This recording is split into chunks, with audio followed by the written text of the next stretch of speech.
Tolong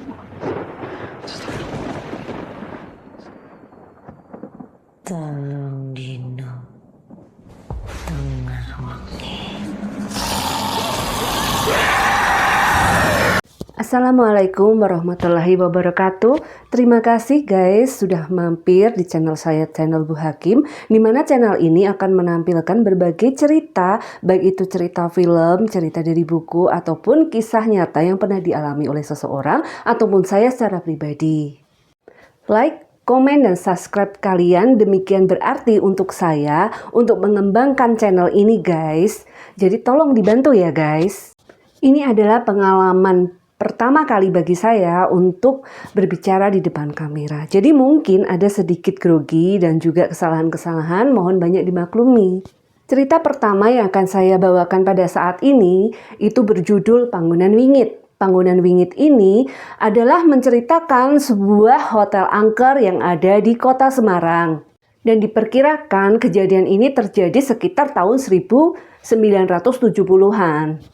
Jadi dikisahkan ada dua orang perempuan dan mereka tuh saudara kandung. Mereka adalah Reina dan Faye. Reina ini diperankan oleh Luna Maya, sedangkan Faye diperankan oleh Bianca Hello. Saat itu mereka sedang perjalanan dari Jakarta ke Semarang. Mereka aslinya adalah orang-orang Jakarta guys, tapi mereka pindah ke Semarang karena ayah mereka baru saja meninggal dunia. Dan rumah yang tadinya mereka tinggali harus disita karena demikian banyak hutang yang dimiliki oleh ayah mereka. Singkat cerita guys, mereka datang ke Semarang untuk mengelola satu hotel yang merupakan warisan sang ayah. Sebelumnya tidak ada yang tahu kalau ayah mereka yang bernama Yanuar ini memiliki hotel yang ada di Semarang. Mereka baru tahu tentang keberadaan hotel ini ketika 6 tahun yang lalu kakek dan nenek dari Reina dan Faye ini sedang terlibat permasalahan keuangan, sehingga si kakek dan nenek ini mengatakan kepada Yanuar tentang permasalahan mereka, dan Yanuar pun mempersilahkan untuk mereka mengelola hotelnya yang ada di Semarang sehingga uangnya itu bisa dipakai mereka untuk keperluan mereka sehari-hari. Singkat cerita, ketika Reina dan Faye sampai di hotel itu dan mereka sudah temu kangen dengan kakek dan neneknya, si nenek ini mulai memberikan nasihat-nasihat kepada Reina berkaitan dengan hotel tersebut. Dia mengatakan kepada Reina supaya tidak naik ke lantai 3, di mana lantai 3 itu saat ini sedang direnovasi dan juga tukang-tukangnya sedang cuti, sehingga kalau masuk ke sana akan berbahaya. Si Reina ini adalah anak sulung yang akan meneruskan bisnis hotel tersebut. Dan si Faye itu ternyata masih SMA kelas 3. Dan besok harinya ketika Reina mengantarkan Faye untuk pergi mendaftar ke sekolah yang baru di sana, secara tidak sengaja dia bertemu dengan seorang pemuda bernama Ardo. Ardo ini diperankan oleh Christian Sugiono. Nah, si Ardo dan Reina ini ternyata mereka adalah sepasang kekasih dulunya. Dan 6 bulan yang lalu mereka putus. Si Reina yang memutuskan si Aldo. Ardo mengatakan kepada Reina supaya Reina selalu berhati-hati selama dia berada di kota Semarang. Karena di kota Semarang saat itu keadaan sedang tidak baik-baik saja. Ada satu wanita yang ditemukan meninggal dunia dengan cara dikuliti. Dan wanita ini bekerja di Hotel Ambar Mangun. Si Ardo bertanya, apakah Reina tahu di mana letak Hotel Ambar Mangun? Si Reina kaget. Kenapa? Karena ternyata Hotel Ambar Mangun adalah hotel peninggalan sang ayah untuk Reina. Mereka pun akhirnya si Ardo dan Reina ini memutuskan untuk pergi ke kakek nenek si Reina untuk bertanya tentang permasalahan ini. Dan ternyata benar bahwa sang korban yang bernama Ningrum ini, dia adalah salah satu karyawan yang bekerja di Hotel Ambar Mangun. Dan demi memuluskan penyelidikannya, si Ardo pun memutuskan untuk menginap di hotel tersebut.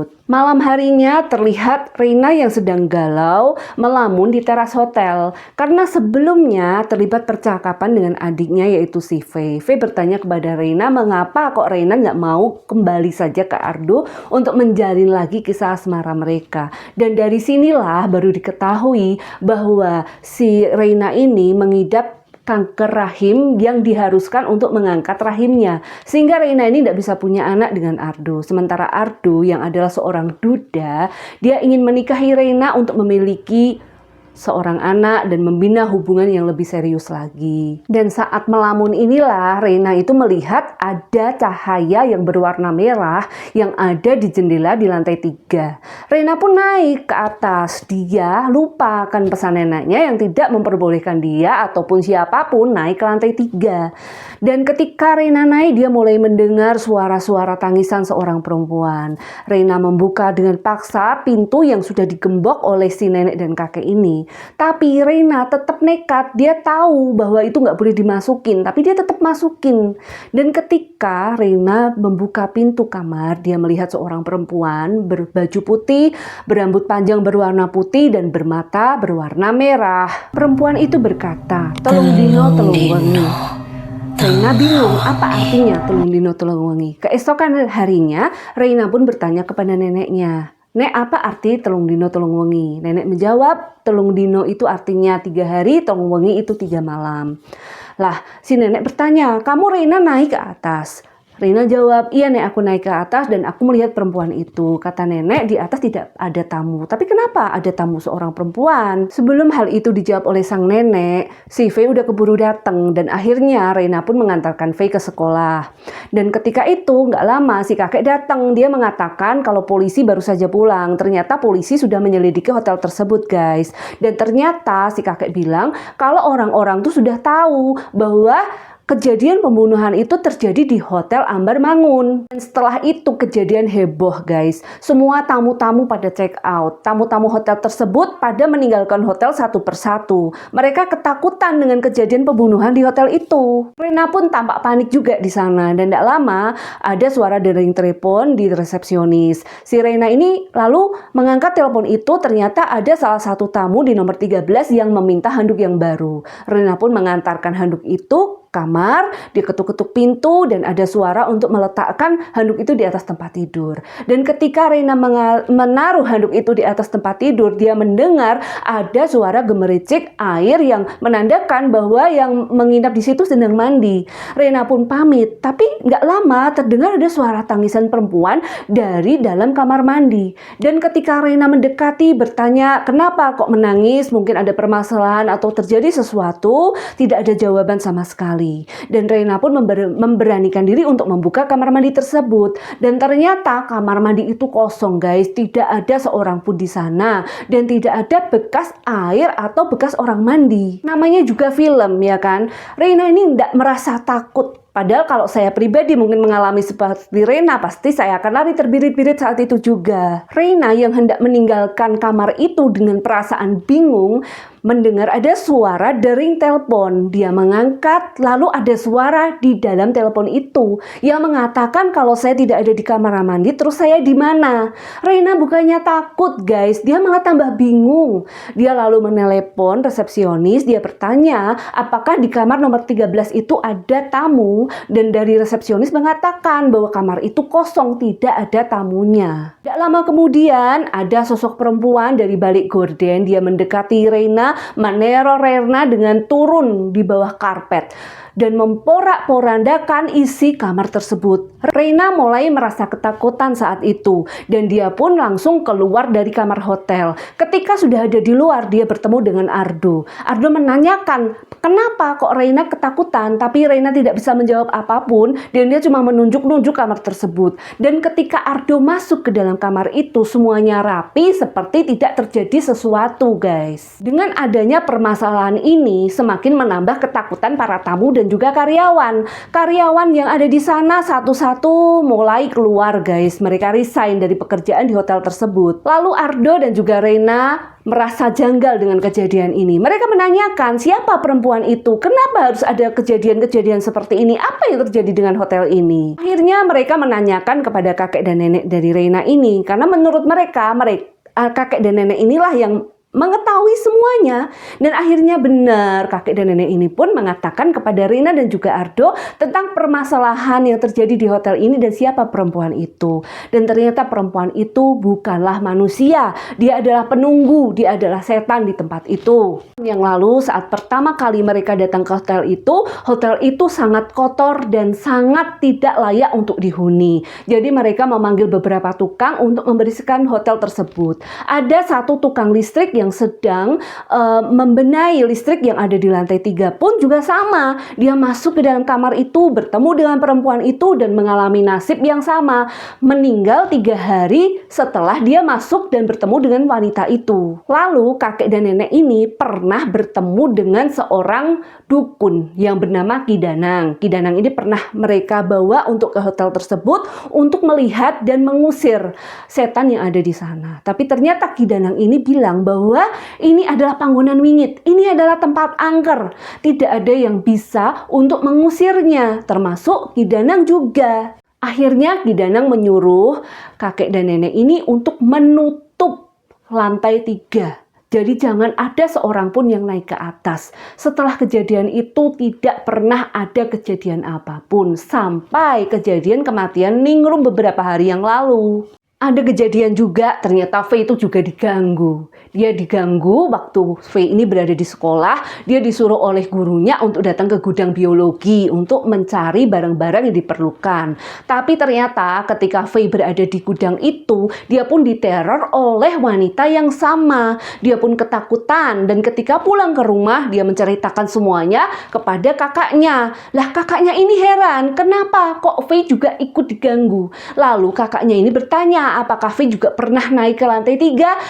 Dan ternyata Faye pun juga naik ke lantai 3 kemarin. Dia melihat cahaya yang sama di lantai 3 persis seperti Reina. Dan dia juga naik, dia bertemu dengan wanita tersebut. Sehingga Reina dan Faye sama-sama diganggu. Dan mereka kena kutuk dari perempuan itu. Karena merasa bingung dengan permasalahan ini, akhirnya Reina memutuskan untuk menemui Ki Danang. Dia bertanya kepada Ki Danang bagaimana caranya untuk melepaskan diri dari kutuk perempuan itu kepada Faye dan Reina yang terancam meninggal 3 hari kemudian. Ki Danang mengatakan bahwa dia tidak berkuasa, dia tidak bisa berkomunikasi dengan perempuan itu karena Ki Danang itu nggak ngerti siapa namanya. Dia susah untuk berkomunikasi tanpa ada nama. Ki Danang mengatakan kepada Reina dia bisa membantu asalkan Reina bisa mengetahui siapa nama perempuan itu. Malam harinya terlihat mereka sekeluarga sedang berdiskusi berusaha untuk menyelesaikan permasalahan ini dan tiba-tiba terdengar suara telepon. Ternyata itu dari pengacara sang ayah. Pengacara ini mengatakan bahwa Hotel Ambar Mangun kepemilikannya bukan atas nama Yanuar tetapi atas nama Baskara. Semuanya bingung, siapa Baskara? Karena yang mereka tahu ayahnya itu bernama Yanuar bukan Baskara. Rahasia apa yang ada di balik semua ini? Reina pun teringat beberapa waktu yang dulu Reina itu pernah bercengkerama dengan sang ayah dan sang ayah pun mengatakan bahwa dia punya masa lalu, dia punya rahasia yang tidak pernah diungkapkan oleh siapapun. Dia mempunyai rahasia yang dia pendam sendiri dan hanya dia tulis di atas sebuah kertas. Dia itu seorang penulis dan dia menuliskan segala permasalahan hidupnya di buku novelnya. Reina pun membagikan novel sang ayah kepada orang-orang yang ada di situ supaya membantu membaca novel itu satu persatu. Siapa tahu ada rahasia yang ayahnya tulis di sana. Dan ketika Reina sedang membaca di teras hotel, dia melihat cahaya yang sama bersinar lagi. Dia naik ke atas, dia ingin masuk ke kamar itu untuk bertanya kepada perempuan itu bagaimana cara melepaskan diri dari kutukannya. Dan ternyata Ardo dan Faye mengikuti Reina dari belakang. Mereka pun ingin masuk, tapi Reina tidak mengizinkan Ardo untuk masuk. Karena apa? Karena Ardo belum pernah masuk ke kamar itu. Takutnya nanti Ardo juga kena kutuk. Akhirnya Faye yang menemani Reina untuk masuk ke dalam kamar itu. Dan di kamar itu mereka kembali diteror oleh si wanita ini. Sampai-sampai si Faye ini kesurupan. Si Faye berusaha untuk mencekik Reina, tapi ketika Reina berteriak-teriak, si Aldo pun masuk untuk menyelamatkan Reina. Dan saat itu juga arwah dari si perempuan itu keluar dari tubuh Faye. Dia pun mengatakan hal yang sama, tolong dino, tolong wengi. Dan apa artinya? Ardo pun terkena kutukan tersebut. Tapi untungnya sewaktu masih di dalam tadi, si Reina sempat menemukan satu carik sobekan kertas di bawah tempat tidur yang ada di kamar itu. Dan ternyata kakek dan nenek Reina ini juga menemukan sobekan kertas kecil di kamar-kamar yang ada di hotel tersebut dan letaknya juga sama di bawah tempat tidur. Mereka lalu menggabungkan kertas-kertas itu membentuk satu kertas yang berisi surat cinta dari seorang wanita untuk Baskara. Dan dari surat itu mereka menyimpulkan tentang hutan pinus dan tentang bunga berwarna putih. Akhirnya mereka pergi ke hutan pinus yang letaknya mungkin agak jauh dari hotel itu. Di hutan pinus itu mereka melihat bunga putih yang tidak pernah mereka melihat di tempat yang lain. Jadi bunga itu seperti bunga yang langka, guys. Mereka pun bertanya kepada seseorang yang ada di tempat itu bernama Bapak Suparjo. Dan ternyata bunga ini memang berasal dari tempat Bapak Suparjo ini berasal, yaitu Desa Kembang Putih. Mereka meminta Bapak Suparjo untuk mengantarkan mereka ke Desa Kembang Putih untuk bertemu dengan kepala desa yang ada di tempat itu yang bernama Bapak Sumardi. Bapak Sumardi ini memiliki seorang istri, di mana istrinya ini terkesan sangat pendiam, guys. Lalu mereka mulai bertanya, apakah di tempat ini dulu pernah tinggal seseorang yang berambut putih dan bermata merah berambut panjang. Bapak Sumardi ini merasa seperti ketakutan, guys, tapi dia tidak mau mengatakan apapun kepada mereka. Akhirnya si Rena dan juga si Ardo merasa putus asa. Mereka memutuskan untuk kembali ke Semarang karena mereka merasa tidak mendapatkan jawaban apapun juga. Hari telah malam dan hujan turun. Lalu Bapak Suparjo menawarkan untuk mereka tidur di rumahnya. Dan akhirnya Ardo dan juga Rena tinggallah malam itu di rumahnya Bapak Suparjo. Dan malamnya mereka melihat bahwa kepala desa ini sedang bertengkar hebat dengan sang istri. Dan ketika mereka ingin datang untuk bertanya permasalahan apa yang sedang terjadi, ternyata keduanya langsung pergi. Dan saat itu adalah kesempatan bagi Ardo dan Rena untuk memasuki rumah kepala desa. Karena mereka sebenarnya juga udah curiga dengan dua orang ini. Dan benar saja ketika mereka memasuki sebuah kamar, mereka melihat ada gambar seorang perempuan berambut panjang putih, berkulit putih, dan juga bermata merah. Dan ternyata dia adalah Menur. Dia adalah anak dari kepala desa dan sang istri. Si Menur ini lahir dengan fisik yang tidak seperti orang pada umumnya. Sehingga dari kecil dia banyak dibully oleh orang. Dia dikatakan anak setan, anak dedemit. Bahkan sang ayah sendiri juga sering menyiksa Menur. Jadi Menur ini kehidupannya penuh dengan kepahitan. Dia hidup penuh dengan amarah, guys. Sampai akhirnya ketika Menur berusia 20 tahun, Menur pergi dan tidak pernah kembali sampai hari ini. Mereka akhirnya pulang ke Semarang dan mereka menemui Ki Danang, mengatakan kepada Ki Danang bahwa nama perempuan tersebut adalah Menur binti Sumardi. Ki Danang pun datang ke hotel itu lagi dan berusaha untuk berkomunikasi dengan arwah si Menur. Dan Ki Danang baru bisa melihat bagaimana perjalanan hidup Menur sebelumnya. Terlihat Menur bertemu dengan Baskara di hutan pinus. Lalu Baskara pun membawa Menur ke hotelnya dan menyuruh Menur untuk tinggal di sana. Mereka terlihat saling menyayangi satu sama yang lain, Baskara dan juga Menur ini. Sampai akhirnya Baskara meminta izin kepada Menur untuk pergi ke Jakarta untuk mengurus urusan pekerjaan. Menur mengizinkannya karena tidak lama, kata Baskara. Nanti dia akan pulang. Sambil menunggu kepulangan Baskara dari Jakarta, Menur menulis surat cinta dan dia sobek-sobek kertas itu, dia taruh di bawah tempat tidur di tiap-tiap kamar di hotel itu, guys. Tetapi Menur lama menunggu, Baskara pun tidak pernah kembali, guys. Akhirnya Menur pun menyusul Baskara ke Jakarta. Sesampainya Menur ke Jakarta, dia melihat Baskara sedang bersama dengan wanita hamil di sebelahnya, sedang jalan kaki di depannya Menur, guys. Akhirnya Menur pun pulang ke Semarang. Dia sakit hati dengan perlakuan Baskara kepadanya. Dia pun mulai menyayat kulitnya karena dia merasa jijik. Dia merasa Baskara pun jijik kepadanya dengan semua keadaan fisiknya. Maka Menur pun mulai menguliti dirinya sendiri, mulai dari wajah tubuhnya selama 3 hari. Sampai pada hari ketiga Menur pun meninggal dunia. Ki Danang berkata, untuk memutuskan kutukan dari si Menur ini, maka mereka harus menyatukan 2 unsur, yaitu unsur dunia dan unsur kematian. Lah, si Rena ini bertanya kepada Ki Danang, Ki, apa maksudnya? Sebelum Ki Danang menjawab, si Menur itu datang, guys. Dia membunuh Ki Danang dengan cara merobek rahang Ki Danang. Setelah kematian Ki Danang, mereka pun menjadi semakin bingung dan semakin panik karena mereka tidak ada lagi orang yang bisa ditanyain.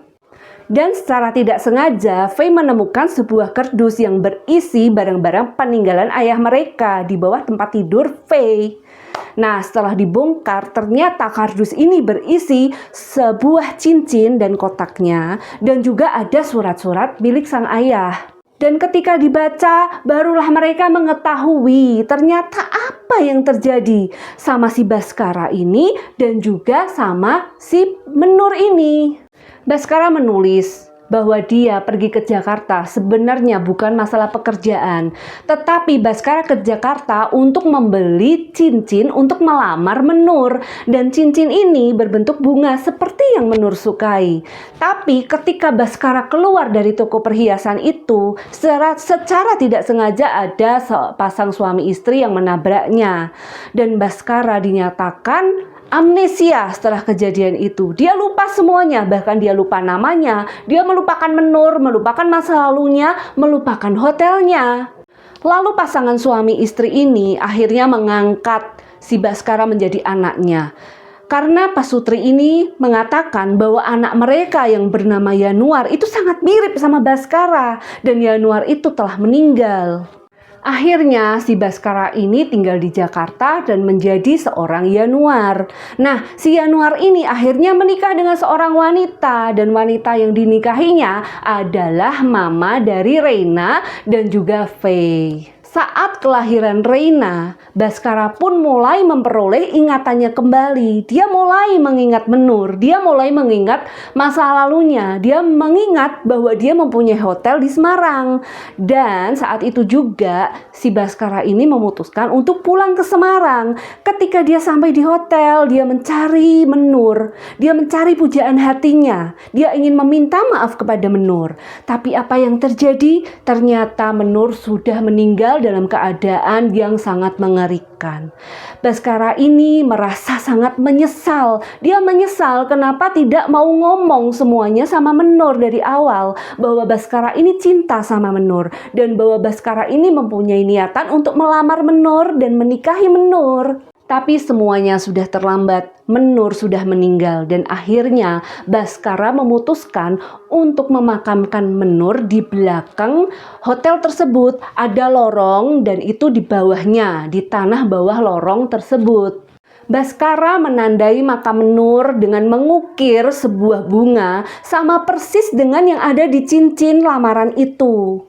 Setelah menguburkan Menur, Yanuar pun bertekad untuk melupakan semuanya. Dia akan melupakan masa lalunya. Dia sekarang bukan Baskara, tetapi adalah Yanuar, ayah dari Reina dan juga Faye. Dan dia memiliki istri, dia memiliki keluarga di Jakarta. Dari cerita yang mereka baca di kertas milik sang ayah, akhirnya Faye, Ardo dan juga Reina mengambil kesimpulan bahwa mereka harus mencari kuburan dari Menur. Mereka harus menemukan jasadnya Menur dan menyematkan cincin lamarannya itu ke dalam jari Menur. Dan itu adalah menyatukan dua unsur, yaitu unsur dunia dan unsur kematian, guys. Lalu Ardo dan juga Reina mulai mencari makam Menur. Mereka itu mencarinya tidak mudah karena Menur pun juga tidak tinggal diam. Si Menur ini mulai mengganggu mereka, mulai meneror mereka. Bahkan pada akhirnya si Ardo pun sampai dirasuki oleh si Menur. Dan si Ardo pun berusaha untuk melukai Reina. Dengan sekuat tenaga, pada akhirnya Reina berhasil membuat si Ardo pingsan. Saat itulah Reina mulai putus asa. Dia merasa tidak ada jalan keluar untuk semua ini. Dan pada akhirnya Reina pun membanting tas ranselnya. Dan dari tas ransel itu dia menemukan secari kertas yang ternyata ditulis oleh neneknya. Neneknya menasihati Reina untuk bisa mendekatkan diri kepada Tuhannya. Reina yang sudah lama meninggalkan sholat karena rasa kecewa Reina kepada Tuhannya. Dan pada akhirnya Reina pun sadar bahwa dia hanya bisa meminta pertolongan dan petunjuk hanya kepada Tuhannya. Akhirnya Reina ini memutuskan untuk sholat, guys. Dia mengambil mukena dan juga sajadah dari ranselnya. Ternyata sebelum Reina dan Ardo pergi, nenek dari Reina ini yang memasukkan mukena dan juga sajadah itu di tas Reina. Setelah selesai sholat, Reina merasa lebih kuat guys. Dia pun mulai berusaha untuk mencari lagi makam Menur. Dan pada akhirnya dia menemukan ada sebuah ukiran bunga. Dan di bawahnya ada makam. Dan dia mulai menggali makam itu seorang diri guys. Dan saat dia menemukan jasad si Menur, dia bersiap untuk menyematkan cincin itu di jari si Menur. Dan saat itu juga ternyata di belakangnya ada Ardo yang masih dirasuki oleh Menur, berusaha untuk menyakiti Reina. Tetapi Reina ini tidak patah semangat. Dia terus berusaha untuk memasukkan cincin ini ke dalam jari si Menur. Dan pada akhirnya si Reina ini berhasil guys. Cincin itu berhasil dia sematkan di jari Menur. Dan si Ardo pun sadar. Terlihat arwah si Menur ini memandang ke arah mereka dengan muka yang lebih damai, tidak lagi marah-marah seperti yang tadi-tadi. Dan akhirnya arwah si Menur ini pun menghilang. Nah, selesai permasalahan yang terjadi tepat di jam 12 malam. Dan saat itu baik Faye maupun Reina tidak mati. Mereka lepas dari kutukan si Menur. Esok harinya terlihat ada beberapa petugas dari kepolisian datang untuk membantu memindahkan jasad Menur untuk dimakamkan di tempat yang lebih layak guys. Dan terlihat juga semuanya berbahagia. Si Ardo berbahagia, Reina, Faye, kakek dan neneknya, semua orang berbahagia guys. Dan saat itu juga Reina dan Ardo memutuskan untuk mereka kembali menjalin asmara. Walaupun dengan segala kekurangan yang Reina punya, Ardo mau menerima Reina apa adanya dan mereka berencana untuk menikah. Nah, malam itu Ardo masih menginap di Hotel Amarmangun karena besok paginya dia akan pulang ke Jakarta untuk mengurus pekerjaannya. Setelah itu rencananya si Ardo akan kembali ke Semarang untuk menikahi Reina. Tapi apalah mau dikata guys, malam harinya Ardo kembali diteror oleh Menur. Ternyata Menur ini nggak pergi, dia masih ada di hotel itu. Dia pun membunuh Ardo dengan cara yang mengerikan. Ardo mati dengan cara dikuliti. Nah, esok harinya terlihat Reina yang menemukan jasad si Ardo ini. Nah, si Reina dengan segala kesedihannya, dia berusaha mencari tahu kenapa itu. Kenapa hanya Ardo yang mati? Kenapa Reina dan Faye selamat dari kutukannya si Menur? Dan apa yang menjadi pertanyaan Reina itu dijawab oleh Faye. Faye mengatakan bahwa dia dan Reina selamat karena mereka adalah anak Baskara. Si Menur ini tidak lagi sakit hati dengan Baskara karena dia sudah tahu kalau Baskara itu tidak pernah mengkhianati cintanya. Apa yang terjadi? Karena Baskara itu ternyata amnesia. Jadi si Menur ini sudah tidak ada sakit hati lagi kepada Baskara. Tetapi kenapa yang bukan anak Baskara harus mati? Karena si Menur ini masih dendam sama orang-orang yang sudah membuli dia dari dulu. Dia dari kecil dibully, diejek. Dan itu menjadi sakit hati bagi Menur. Dan dia tidak bisa memaafkan sakit hati itu.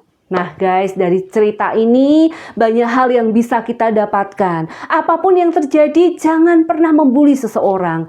Karena tingkat mental seseorang itu beda-beda guys. Ketahanan mental mereka itu beda-beda, tidak sama. Jadi ketika ada pembulian, maka yang terjadi adalah sakit hati dan efeknya itu sangat luar biasa. Baiklah guys, itu adalah akhir dari cerita Panggonan Wingit season 1. Terima kasih buat kalian yang sudah dengan setia mau mendengarkan saya, Bu Hakim, bercerita. Maafkan saya ya kalau banyak kesalahan, baik dalam perkataan maupun apapun. Saya adalah manusia yang penuh dengan kesalahan. Maafin ya guys, tolong dimaafin dong. Terima kasih dan nantikan lagi cerita-cerita saya berikutnya. Bye-bye.